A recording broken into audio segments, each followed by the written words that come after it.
Hey, so if you're wondering about your mortgage or your rent payments or how all of that's been affected by the COVID crisis and all the stay-at-home orders and the lack of work, etc., we've got some answers here for you. I'm going to go through quite a bit of information. I've got some notes here to look at, and it's a little bit complicated, but we'll get through it. And hopefully at the end of this, you'll have a better understanding of what your options are on your rents or your mortgage and what's out there to help you if you need some help as well. So let's get into it. First, just a couple of general things. We're going to post a number of links on our Facebook and our website that you can go to get current information. I encourage you to do that. Of course, you can also Google it, but we'll have some relevant ones there on our website, particularly when it comes to mortgages, rents, things like that. But I wanted to first say to everybody, I hope you're doing well, hope you're staying safe and avoiding contact as much as possible. It seems like we can't do an awful lot at the moment, but we can, of course, do some things. There's gardening, there's home projects, etc., that always need to be done. And hey, Home Depot and Lowe's are open, so, practice good social distancing and go get your stuff and play around the house. That's what we've been doing lately, and we'll share some of that with you at another time. We'll also share with you what this is really doing to the housing market in a separate video. This one's going to be long enough as it is, but we'll put that one out in a day or so you'll get a clear understanding of how it's affecting our local market. It's not as bad as you think, but we'll give you the details in that separate one. So let's jump in there. Let's talk about your housing mortgage and or rents, and specifically mortgage first. There's a lot of talk going around about mortgage forbearance, and you may be seeing an awful lot of things on the internet about, you don't have to pay your mortgage for a few months or even up to a year, etc. So let me give you some clarity on what that's really all about. So first off, and most important, this only applies to government-backed loans, which is going to be the majority of you. Most of our clients are government-backed loans. Even if you're a conventional loan, it's probably government-backed. In other words, it's probably owned by Fannie Mae or Freddie Mac, and they are government-backed loans, just like an FHA loan and a VA loan.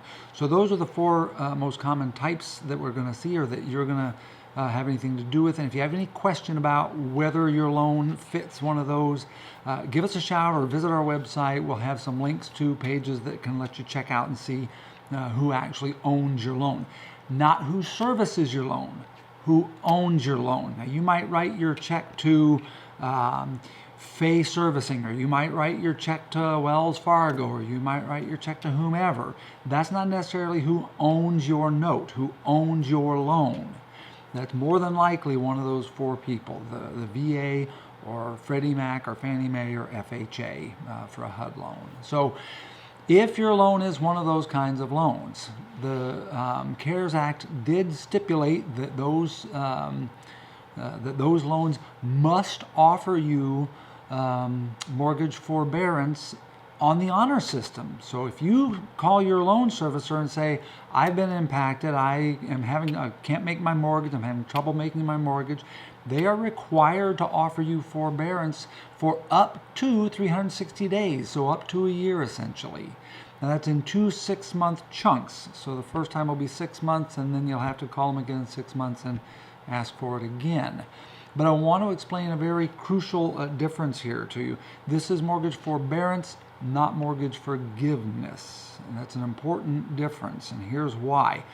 So let's say that you do take a full year of forbearance. So you are unfortunate enough to be out of work at the moment and struggling for work after this all blows over, and so your loan servicer has indeed given you mortgage forbearance for a year. And let's say that your mortgage is, say, an $1,800 per month mortgage. Now, under the forbearance, you don't have to pay anything, and they're not allowed to charge you any extra fees or any extra interest or anything like that. And they're also required not to report you to the credit agency. So your credit's going to be okay. You're not going to be incurring extra fees and interest, but you will still continue to incur interest. So if you've only owned your house, say, 1 to 3 years, and you've got, say, an $1,800 per month house payment, then you're probably close to about $1,500 a month in interest. Most of your interest on a mortgage gets paid in the first half of the mortgage life not the second half. So, and it goes down over time, but for those first few years, you're paying a lot of interest. So let's say that you're paying $1,500 a month in interest each month. Well, what that means is by the end of the year, if you haven't made a payment in a year, that's $18,000 that's going to need to get repaid somehow. And that's the deal. They're going to have you repay that money. It doesn't go away. And it can be done one of a few different ways. They can either offer you a slightly higher payment for the rest of the loan, or they can offer you a higher payment for a shorter period, or you can pay it all at once if you happen to come into a windfall and you can pay that. Or they may do a loan modification for you in that they'll extend the loan. Your payment will stay the same, but your loan gets extended. Now you're not only paying that $18,000 back, but you're paying your mortgage interest on that $18,000 for the rest of the life of the loan as well. So the bottom line is the forbearance will cost you. It's not going to cost you a ton, and it's a whole lot better than losing your house or putting yourself in incredibly difficult financial strain in order to make the house payment, but it is going to cost you. Be aware of that. So keep it in mind. If you need forbearance, the thing to do is to call your servicer directly and understand they are going to be swamped with people at this point. So it's just going to take some persistence. Keep calling, keep calling, keep calling. You may have to sit on the phone for a couple of hours or better, but keep after it. Eventually you'll get there and they will be required to offer you forbearance. Now I said that's for government-backed loans. There may be some of our clients out there who actually have a loan that is not a government-backed loan, in which case those loan holders, those note holders are not required to offer you forbearance. Now they still might, but be aware if your servicer tells you that you're not Freddie Mac, Fannie Mae, FHA, VA, type loan, you may not be qualified for forbearance. So keep it in mind, check with them, check out the links on our website. You can figure out who actually holds your note, and that's what it's all based on. So that's forbearance. One of the other things that we've seen happen recently, and this might be a good option if you think you're going to get back to work fairly quickly or you don't need a whole lot of help. The other deal is this: interest rates are actually still pretty stinking good. We just had a client call the other day. The loan servicer, the lender, called them and offered to refinance them instead of forbearance. And it serves two purposes for them. Number one, it's going to drop their payment, so it's going to keep it more affordable for them. It's going to save them money over the life of the loan, actually, which is great. So it's a win-win-win. And then they get to skip a month of payment, because just like when you buy the house, when you refinance, you don't make a payment for that first month. You make it the following month. So there's a little extra time in there to save up a little more as well. So consider the refinance option as well. Talk with the loan servicer potentially about that. That's not a bad option as well. So that's for our homeowner clients. For our landlord clients and or tenants, but I know a bunch of our clients are landlords as well, and we are as well, that forbearance option is available to us as landlords as well, but it's a little different. So couple of things. It's only for a maximum of 90 days. So it's 30 days right up front, and then you can extend it 30-day periods for a total of 90 days. We only get 3 months of forbearance here. Same thing applies. It's forbearance, not forgiveness, and so it'll have to be paid back eventually. And if you are taking that forbearance, you are banned from evicting anybody or charging any late fees or doing anything like that. You have to simply let your tenants have a pass the same way you're getting a pass. Now, tenants and landlords, just in general for going forward, whether or not you're under forbearance, if your tenants can't pay, again, you don't have to offer forgiveness, but you can offer forbearance. You can say, okay, if you can't pay, talk to me about what you can do, and then you can gain the lost rent back from them over time later. So the rent doesn't disappear, so tenants, pay attention.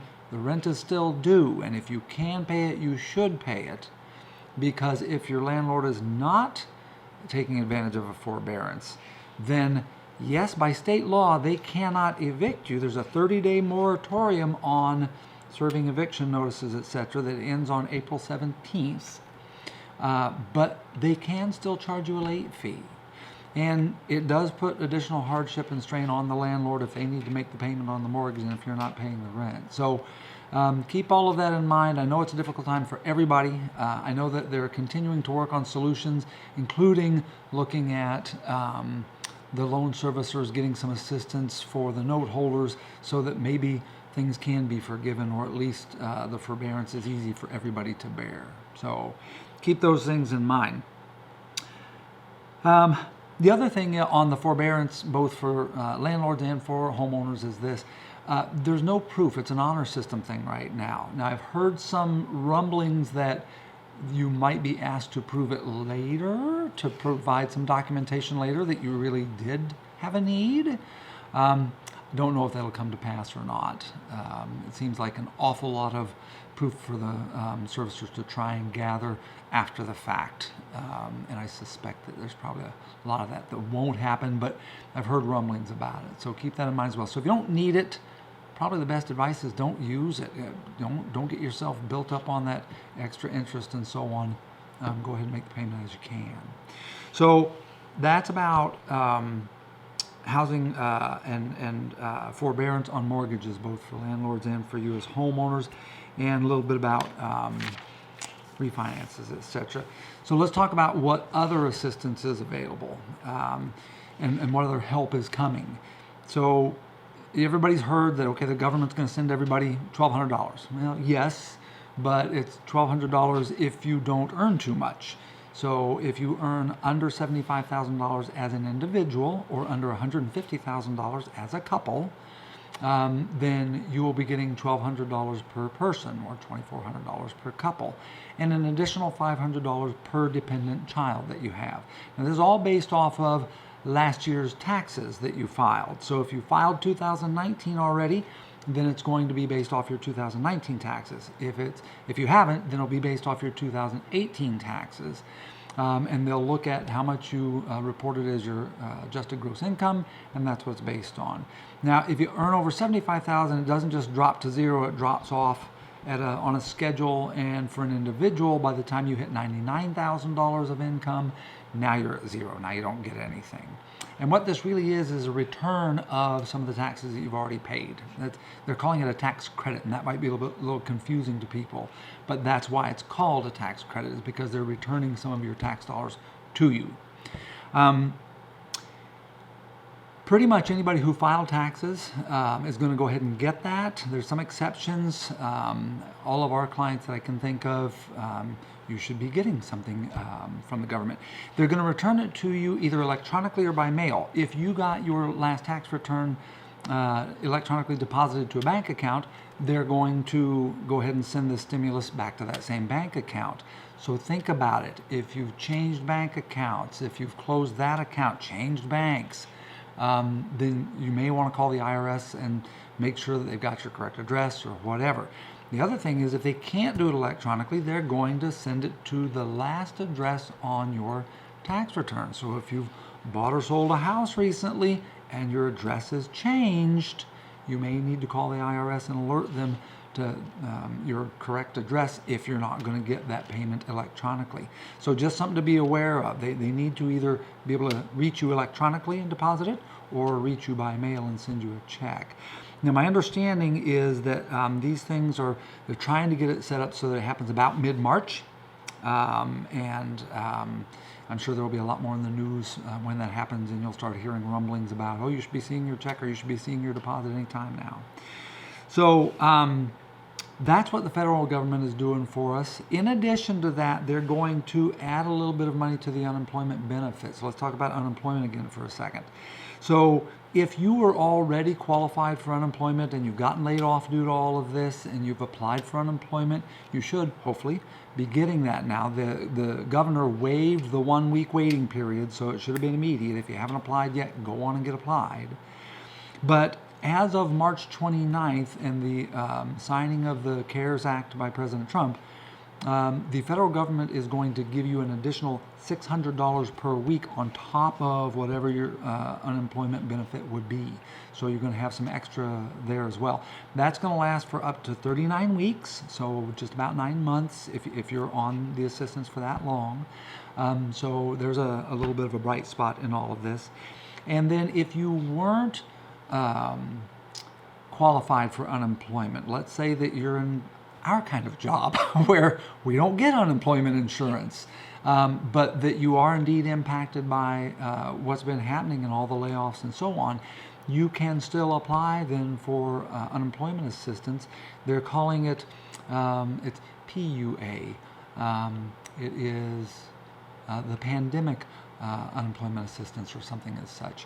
In any case, it is unemployment assistance for those of us who are out of work, but our independent contractors didn't have unemployment insurance and so on through the state. You will be allowed to apply for assistance as well. However, you can't do that right now.